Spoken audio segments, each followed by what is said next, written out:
अगर किसी गांव में एक ही रात में पूरा खेत तबाह हो जाए, गेहूं या धान की फसल जमीन पर बिछी हो, गन्ने की फसल जड़ से उखड़ी हो, तो अक्सर एक ही सवाल उठता है कि हाथी क्यों आते हैं। लेकिन इससे भी ज्यादा जरूरी सवाल है, कौन से हाथी आते हैं।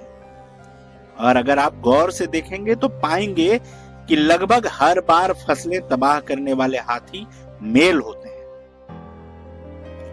ये कोई संयोग नहीं है, इसके पीछे बायोलॉजी, बिहेवियर और इवोल्यूशन का गहरा विज्ञान छिपा है। जंगल में हाथियों को क्या मिलता है? घास, पत्तियां, छाल, जड़ी बूटियां, ये सब नेचुरल फूड है, लेकिन इनमें पोषक तत्व डिफ्यूज्ड होते हैं।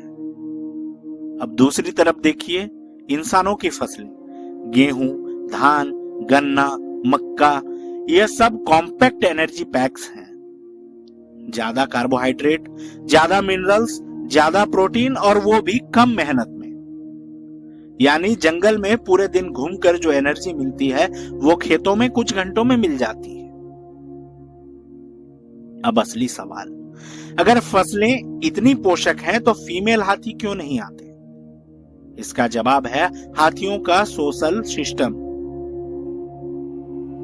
लगभग 16 साल की उम्र के बाद मेल हाथी अपने मातृ समूह यानी फैमिली ग्रुप से अलग हो जाता है। इसके बाद वो अकेला घूमता है या फिर बैचलर्स ग्रुप बनाता है। इन बैचलर ग्रुप्स का एक पैटर्न होता है, दिन भर अलग अलग घूमना और शाम को एक तय जगह पर मिलना, एक लीडर हाथी का होना और फिर रात में फसल पर धावा। इसे ही कहा जाता है क्रॉप रेडिंग।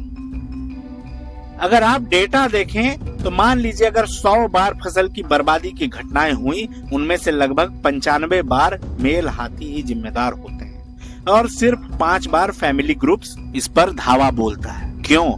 क्योंकि मेल हाथी रिस्क ले सकता है, फीमेल नहीं। अब एक बहुत अहम पॉइंट, जो मेल हाथी नियमित रूप से फसल खा रहा है, उसकी बॉडी ज्यादा तेजी से ग्रो करती है, ज्यादा भारी होती है, ज्यादा ताकतवर होती है, क्योंकि उसे मिल रहा है इजी फूड, हाई न्यूट्रिशन और कॉम्पैक्ट एनर्जी।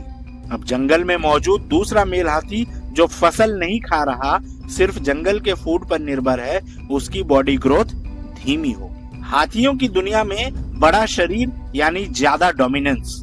जब मेटिंग का समय आता है, बड़े और ताकतवर मेल हाथी कमजोर मेल को हटा देते हैं। तो जो मेल फसल खाकर बड़ा हुआ, ताकतवर बना, उसके मेटिंग चांसेस बढ़ जाते हैं। ये एक बायोलॉजिकल एडवांटेज बन जाता है।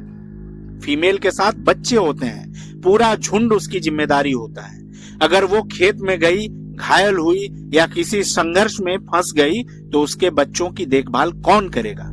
क्योंकि हाथियों में बच्चे सिर्फ फीमेल ही पालती है। मेल हाथी अकेला है या बैचलर ग्रुप में है, उसे लगता है अगर कुछ हुआ भी तो ठीक है।